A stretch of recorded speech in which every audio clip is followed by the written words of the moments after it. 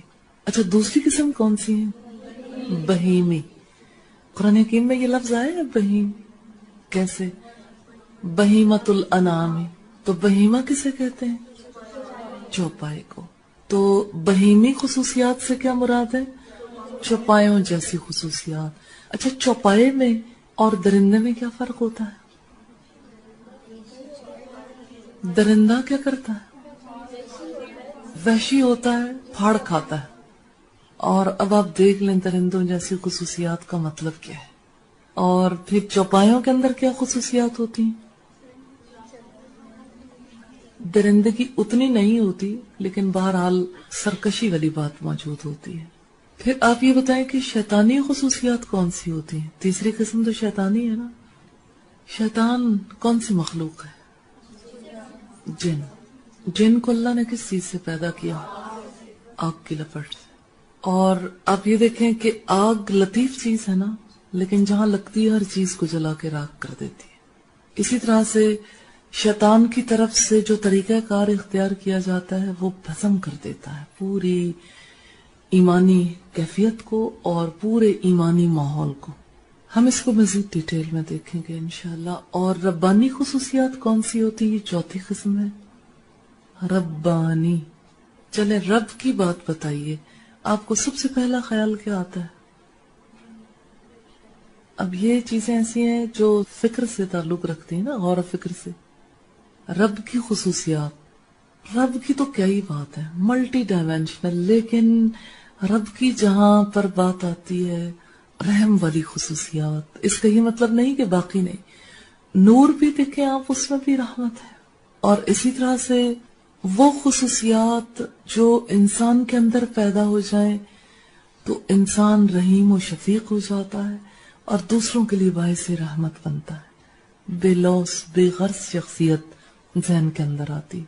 4 خصوصیات ہم نے دیکھی، سبھی، بہیمی، شیطانی اور ربانی.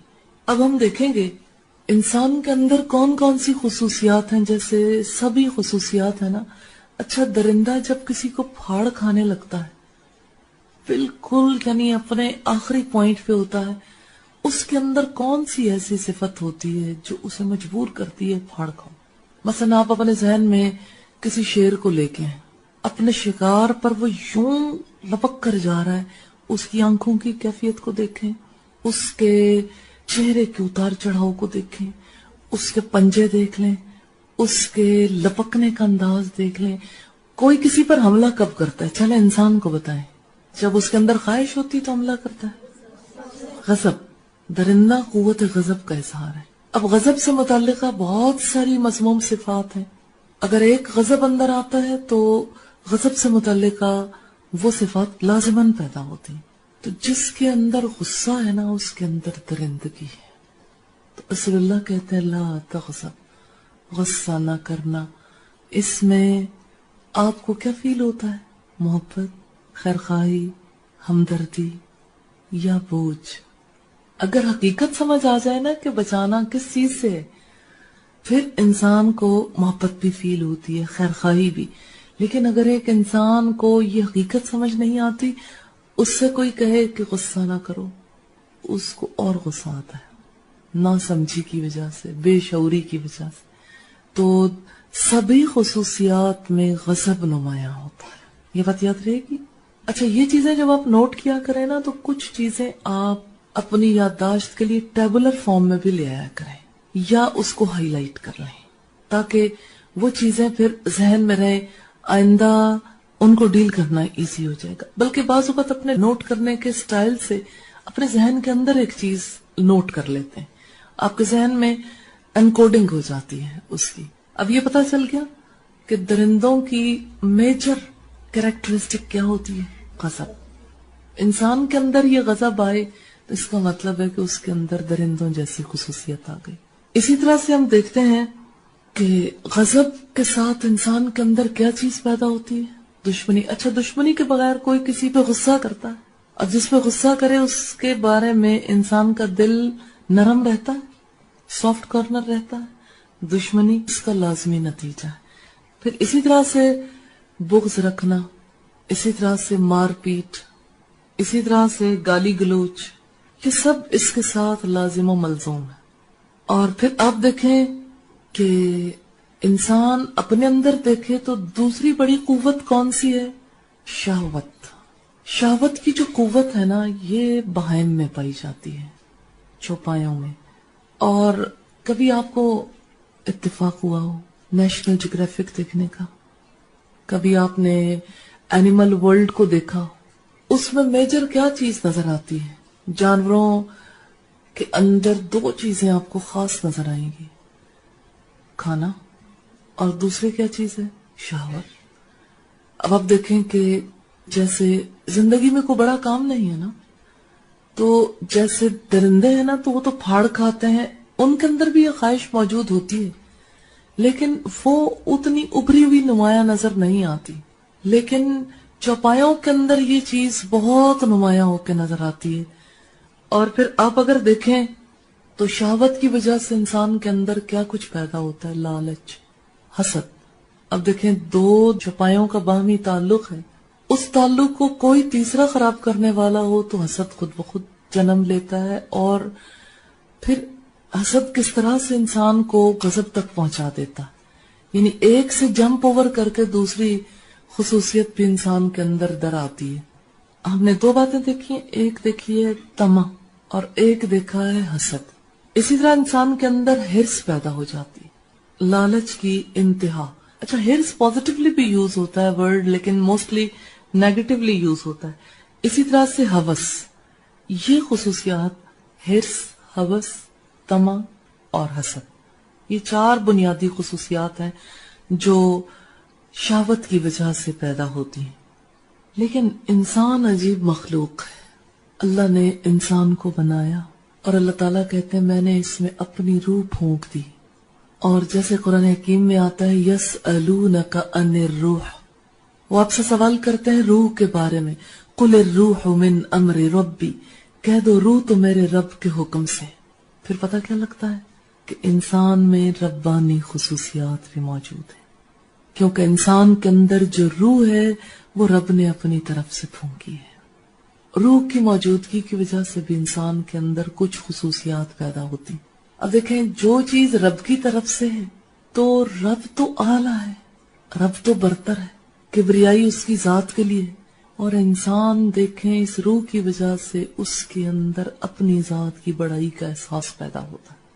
یہ جو خود پسندی ہے نا، اور انفرادیت پسندی ہے، اور منفرد رہنے کا جو شوق ہے، یہ بنیادی طور پر اسی روح کی وجہ سے ہے. اپنی ذات کی بڑائی کا احساس، انا پرستی. اور اگر آپ دیکھیں تو انسان اس کے مقابلے میں عبودیت کو یعنی غلامی کو، تواضع یعنی جھکاؤ کو، انکساری بچ کے رہنے کو اور محکومیت کو ناپسند کرتا ہے. انسان کے اندر فطری طور پر یہ چیزیں موجود ہیں.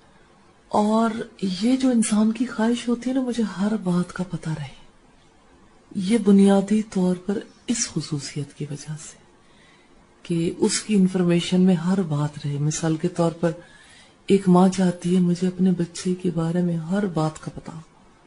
اسی طرح سے جو بزنس کرتا ہے اس کا جی چاہتا ہے کہ اپنے بزنس کے بارے میں کوئی چیز میرے سے چھپی بھی نہ ہو. اسی طرح سے جو کسی شعبے میں کام کر رہا ہے اور اپنے شعبے کے ساتھ اس کا تعلق ہے اور اس کو اللہ نے کوئی حیثیت بھی دے رکھی تو اس کا جی چاہتا ہے کہ ہر قسم کی انفارمیشن میرے پاس، چاہے اسے نہ ہو سکتی ہو لیکن ایک فطرت ہے اندر کی. کبھی آپ نے سوچا انسان تجسس کیوں کرتا ہے؟ تجسس کا مادہ کیوں ہے؟ کیونکہ وہ چاہتا ہے چیزیں میرے نوٹس میں آئے، مجھے پتا چلے. یہ کہاں سے پیدا ہو رہی ہے چیز؟ پیچھے کہ اللہ نے انسان کی روح کو پیدا کیا. کچھ ربانی خصوصیات ہیں جو انسان کے اندر در آتی ہیں، لیکن اصلاً جو چیز اللہ کا حق ہے سم ٹائمز انسان اپنے آپ پہ سے باہر ہوتا ہے تو اللہ کے حق کو بھی لینا چاہتا ہے، اپنے آپ کو اتنی بڑائی تک لے جانا چاہتا ہے. پھر دیکھیں آپ اسی خصوصیت کی وجہ سے انسان کو جاہل رہنا ناپسند ہے. آپ دیکھیں کوئی جتنا بڑا مرضی جاہل ہو لیکن جاہل کہلوانا کسی کو پسند نہیں ہے. اور علم کی طرف نسبت ہر ایک کو پسند ہے، چاہے انسان اس کے لیے کوشش کر رہا ہو یا نہ کر رہا ہو۔ علم کی نسبت پسند ہے، جہالت کی نسبت انسان کو پسند نہیں ہے۔ پھر آپ دیکھیں کہ یہ علم ہے جس کی وجہ سے انسان اشیاء کی حقیقت کا، معرفت کا پتہ چلاتا۔ علم کے بغیر کسی چیز کی حقیقت پتہ نہیں چلتی، پہچان نہیں ہوتی۔ حالانکہ تمام حقائق کا احاطہ کرنا انسان کے بس کی بات نہیں ہے۔ اسی طرح سے آپ دیکھیں، انسان چاہتا ہے کہ دوسروں پر تسلط حاصل کر لے، اور آپ سے زیادہ اس کا کون ایکسپیرینس کرتا ہوگا؟ مثال کے طور پر آپ اپنے گھر میں دیکھیں، کوئی چاہتا ہے کہ آپ پر اس کا تسلط رہے، آپ اس کی رائے کو مانیں، جو وہ کہیں آپ ہر بات بے چونو چرا مانتے چلے جائیں؟ کوئی ہے ایسا؟ وہ کون ہے؟ پیرنٹس۔ یہ پیرنٹس کیوں چاہتے ہیں؟ آج آپ کے پیرنٹس ہیں، کل آپ بھی پیرنٹس بننے والے ہیں۔ اب دیکھیں کہ ایک انسان دوسروں پر اگر تسلط چاہتا ہے، آپ طلحہ سے پوچھیں طلحہ کتنا تسلط رکھنا چاہتی ہیں؟ طلحہ دل چاہتا ہے نا کہ یعنی آپ جو کام کر رہی ہو اس بارے میں سب لوگ آپ کی بات مانیں، اگر نہیں مانیں گے تو کام خراب ہو جائے گا، اور آپ کا جی چاہتا ہے کہ سب آ کے آپ کو رپورٹ دیں۔ ایسا ہوتا ہے نا؟ یہ بات صرف آپ کے ساتھ خاص نہیں ہے، ہر وہ شخص جو کام کر رہا ہوگا اگر وہ ٹھیک طریقے سے کام کرتا ہے، یہ خواہش اس کے اندر یوں بھر کے آتی اچھل کے کہ ہاں میرا کہاں مانا جائے، میرا ہولڈ ہو، میرے سوا کوئی کسی کی طرف دیکھے نہیں، اور میرا غلبہ ہو۔ کمپلیٹ غلبہ صرف اللہ کا حق ہے، دوسروں کی مانی جا سکتی ہے، ان کے غلبے کو تسلیم کیا جا سکتا ہے، کہیں کرنا فرض بھی ہوتا ہے، تسلیم کیا جا سکتا ہے، لیکن اگر وہ حق ناحق کی شناخت کرنا پھر ضروری ہے۔ اگر ناحق ہو پھر ماننا ظلم ہے، اور اگر حق ہو تو پھر ظاہر ہے کہ ماننا ہی عدل ہے، تو عدل کے خلاف ہے نا ظلم۔ اس لحاظ سے اگر ہم دیکھیں تو جو انسان کے اندر برتری کی خواہش ہے نا، اور انسان کے اندر جو دوسروں پر تسلط کی خواہش ہے، اور ہر انفارمیشن پاس رکھنے کی جو خواہش ہے، یہ ربوبیت کی خصوصیات میں سے، اور یہ انسان کے لیے ممکن نہیں ہے۔ عبدیت کی یہ صفات نہیں ہے، غلامی کی یہ صفات نہیں ہے۔ انسان اپنے قوت غضب اور قوت شہوت میں کہیں درندوں کے ساتھ جا ملتا ہے، کہیں چوپایوں کے ساتھ، لیکن باوجود اس اشتراک کے یہ بات ذہن میں رکھیے گا، انسان کے پاس قوت تمیز ہے، انسان اچھے برے کی پہچان رکھتا ہے۔ کیوں؟ فَأَلْهَمَهَا فُجُورَهَا وَتَقْوَاهَا، کسی درندے، کسی جانور پر اللہ نے اس کی اچھائی برائی الہام نہیں کی، انسان پر الہام کر رکھی ہے۔ اور اس لحاظ سے اگر آپ دیکھیں ایک انسان کے اندر یہ جو قوت تمیز ہے نا، یہ قوت تمیز انسان کو ربانی احکامات کی پابندی اور انسانی دائرے کے اندر رہنے کے لیے اکساتی۔ کیا اچھا ہے، کیا برا، کیا خیر ہے، کیا شر، کیا حق ہے، کیا ناحق، یہ کیسے پتا چلتا ہے؟ قوت تمیز سے۔ اچھا آپ دیکھیں کہ جیسے ایک جانور کچھ کھانا چاہتا ہے، اس کو عین کھانے کے موقع پر کوئی ضرورت نہیں سوچنے کی، اس کے پاس اتنا شعور ہی نہیں، نہ وہ یہ سوچے گا کہ حلال ہے یا حرام، نہ وہ یہ سوچے گا کہ میں کتنا کھا لوں کتنا چھوڑ دوں۔ یہ فیصلہ ڈیمانڈ پر ہوگا، جتنا وہ اپنا زور لگا سکے گا اتنا کھا لے گا۔ جب اس کی کھانے کی قوت ختم ہونے لگے گی، اس کی حرص ختم ہو جائے گی، اس کے اندر کی خواہش ختم ہو جائے گی تو چھوڑ دے گا۔ اس کا مطلب یہ ہے کہ اس نے کوئی فیصلہ عقل کی بنیاد پر نہیں کیا، جو اسے مل گیا اس نے نہ سوچا نہ سمجھا، بس جو اس سے ہو گیا سو ہو گیا۔ جانوروں کے اندر یہ خصوصیت ہے نا، اس کے مقابلے میں انسان جو ہے وہ کیا کرے، اس سے کیا ڈیمانڈ ہے کہ وہ کسی چیز کو استعمال کرنے سے پہلے حلال یا حرام ہونے کا اندازہ لگائے، پھر حلال اور حرام کا بھی اگر اندازہ ہو گیا حلال ہے پھر بھی اصول ہے، استعمال کرتے ہوئے دوسروں کا حق دیکھے۔ دیکھیں یہ قوت تمیز انسان کو کہاں لے جاتی ہے نا، اوپر، درندوں سے، چوپایوں سے کتنا اوپر۔ دوسروں کا حق نہیں مارنا، کسی پہ ظلم نہیں کرنا، اگر کوئی کھانے کی چیز ہے آگے سے کھانا ہے، اور یہ کہ انتہا تک نہیں کھانا، رک جانا ہے، کچھ بھوک بھی بچا لینی، اور اگر کوئی دیگر استعمال کی چیزیں ہیں تو اس میں بھی دوسروں کی ضروریات کا بھی خیال رکھنا ہے. دوسروں کی کیا ضروریات ہیں، سبھی کچھ صرف خود نہیں استعمال کر جانا جیسے کتا استعمال کر جاتا ہے. کتا جو ہے اگر ہڈی منہ میں دبائے ہوئے ہو نا اور پانی کے قریب سے گزر رہا ہو، اپنے اوپر بھی بھونکتا ہے اپنی تصویر دیکھ کے کہ شاید کوئی دوسرا کتا آ گیا مجھ سے مطالبہ کرنے کے لیے. اور اسی طرح سے آپ دیکھیں کہ جو وہ کھا لیتا ہے سو کھا لیتا ہے، اور باقی ماندہ جو ہے وہ اٹھاتا ہے اور مٹی میں دبا دیتا ہے. اب یہ وہ چیزیں ہیں جو قوت تمیز نہ ہونے کی وجہ سے ایک جانور کے اندر پیدا ہوتی ہیں. تو انسان کو اللہ نے قوت تمیز کیوں دی ہے کہ انسان پھر جانور کی سطح پر نہیں رہے گا. انسان اس قوت تمیز کی وجہ سے بلند سطح پر آ جائے گا. یہ جو اللہ تعالیٰ نے کہا نا وَلَقَدْ كَرَّمْنَا بَنِي آدم، ہم نے بنی آدم کو عزت اور تکریم دی. تو یہ عزت ہے نا، یہ رویہ اس کے لائق ہے. تو اللہ نے اس کی سچی عزت کے قیام کے لیے اسے انسٹرکشن دی ہے، اسے قوت تمیز دی ہے، اسے علم دیا ہے کہ ہاں اس طرح تم اپنے آپ کو بلند کر سکتے ہو. اسی طرح سے ایک خصوصیت انسان کے اندر شیطانیت کی بھی ہے. شیطانی خصوصیات، شیطان جو ہے یہ سر تاپا شر ہے. شر کو مجسم حالت میں اگر ہم دیکھنا چاہیں تو شیطان کی صورت میں دیکھ سکتے ہیں. اور آپ دیکھیں کہ شیطان جو ہے اس کے اندر تمیز ہے، لیکن تمیز کو ہمیشہ شر کے لیے استعمال کرتا ہے. یعنی پہچان کر، شعور رکھ کر، جان بوجھ کر پھر برائی کو اختیار کرتا ہے. دیکھیں حضرت آدم علیہ السلام کو جب سجدہ کرنے کا حکم دیا گیا تھا، شیطان کو پتا تھا رب کا حکم ہے، اور اللہ تعالیٰ نے شیطان سے پوچھا تھا ما منعک، کس چیز نے تجھے روکا کہ تو سجدہ نہ کرے؟ تو اس نے کہا انا خیر منہ، میں اس سے بہتر ہوں. پتا تھا کہ یہ حکم ہے، لیکن ایک اور چیز نے سر ابھارا. وہ چیز کیا تھی؟ تکبر. تکبر حاوی آ گیا، حکم نیچے چلا گیا. اب انڈرسٹینڈنگ تو تھی، لیکن حکم جب نیچے چلا گیا تو بس بات ختم ہو گئی. یہاں شر کا انتخاب کر لیا گیا، برائی کو اپنا لیا. اس لحاظ سے ہم دیکھتے ہیں کہ شیطان اپنے مقاصد کی تکمیل کے لیے، برائی کے لیے سہارا لیتا ہے مکر کا، فریب کا، جال بنتا ہے. مکر کسے کہتے ہیں؟ جانتے ہیں مکر کسے کہتے ہیں؟ خفیہ تدبیر کو.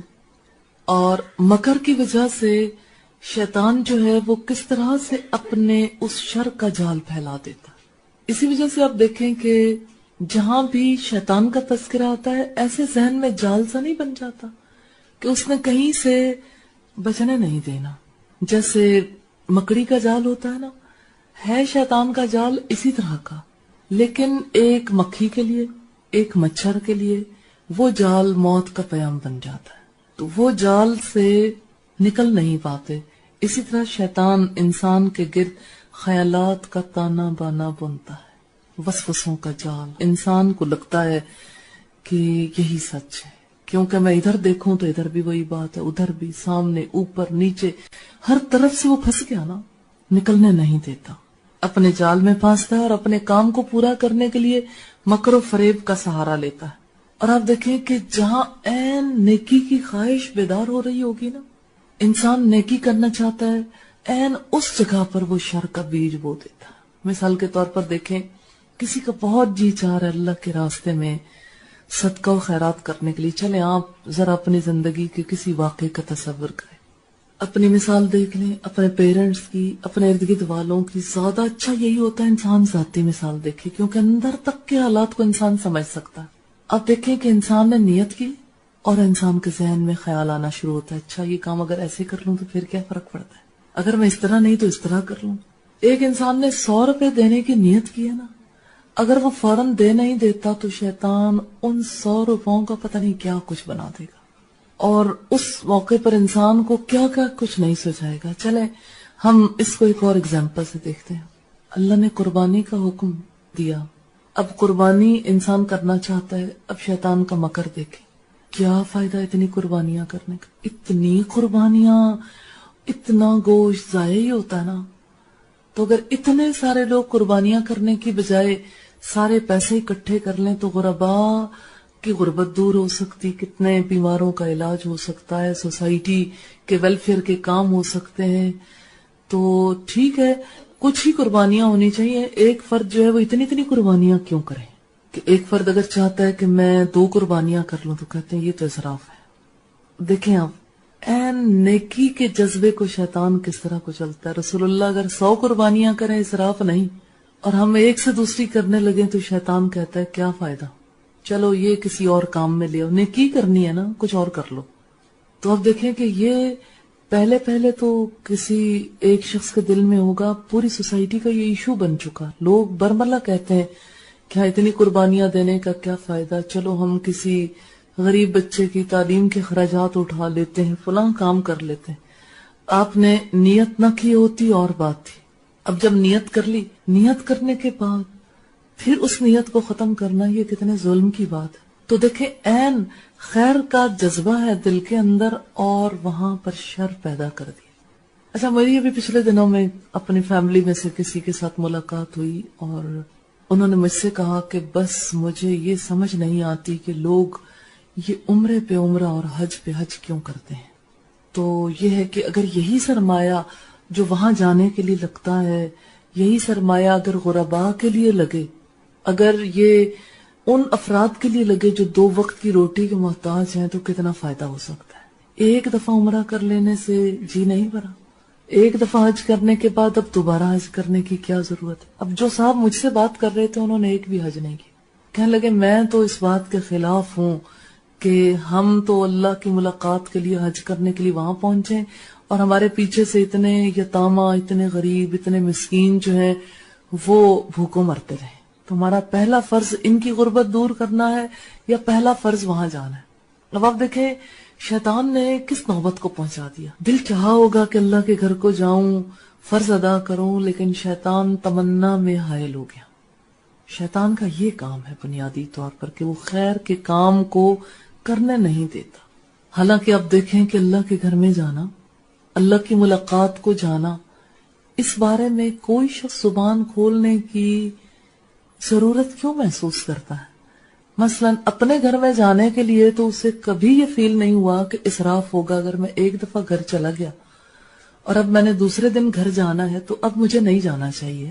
نہ اسے یہ فیل ہوتا ہے کہ چلو میں نے بیٹی کی شادی کر دی, اب وہ شادی ہو گئی, چلی گئی, ایک دفعہ آ کے مل گئی, اب بار بار بیٹی کے آنے کی کیا ضرورت ہے.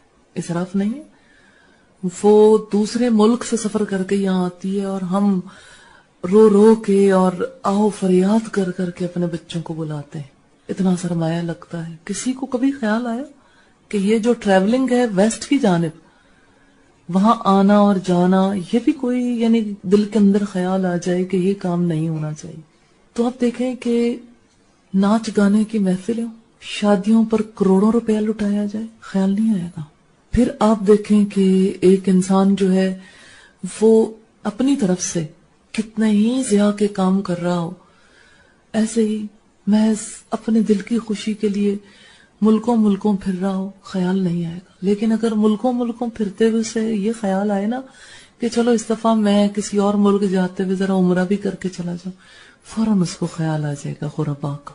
کبھی اس کے دل میں خیال آئے گا فیملی کی بیواؤں کا, کبھی کسی اور کا. یہ خیال کہاں سے آیا؟ عین خیر کے موقع پر شر کہاں سے پھوٹ پڑا. خیر کے مقام پر شر کا بیج شیطان ہوتا ہے, یہ کام وہ کرتا ہے, یہ شیطانیت ہے. آپ کے دل میں کبھی کوئی نیکی کے کام کرتے ہوئے کوئی خیال آیا؟ کبھی آتا ہے یا کبھی نہیں آیا؟ آتا ہے نا. جتنا آپ خود شناس بنیں گے نا اتنا خود کو ہینڈل کرنا آسان ہوگا انشاءاللہ تعالی. تو اس لحاظ سے اگر ہم دیکھیں تو شیطان مکر و فریب کے جال کے ذریعے سے خیر کے مقام پر شر کا بیج بو دیتا ہے. اور پھر آپ دیکھیں کہ جو افراد یہ کام کرتے ہیں, ایک تو شیطان کرتا ہے نا, انسانوں میں سے بھی کچھ لوگ شیطان کے ایجنٹ بن جاتے ہیں. معذرت کے ساتھ کام ہے تو شیطانوں کا, جو خدمت انجام دے رہا ہو اس کو کیا کہیں, شیطانی خدمت گاروں کو کیا کہا جا سکتا ہے, جبکہ